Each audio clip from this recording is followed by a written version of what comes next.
yaşamışam yalanlardan ibaret. Utanıram her günümden, ele çəkirəm xəcalət. Yaşım az idi, cavan idim, ayıldım ki nəhayət. Ömrümü verdim, yelə getdim, hər gün ömürdən belə getdi. Zaman elə gəldi, elə getdi, ömrümü verdim, yelə getdi.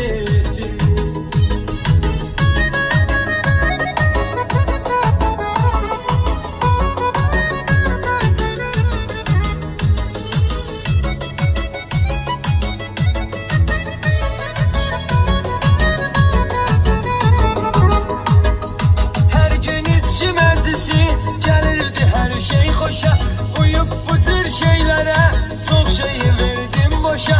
Sevdiyim insanla da yaşaya bilmədim qoşa.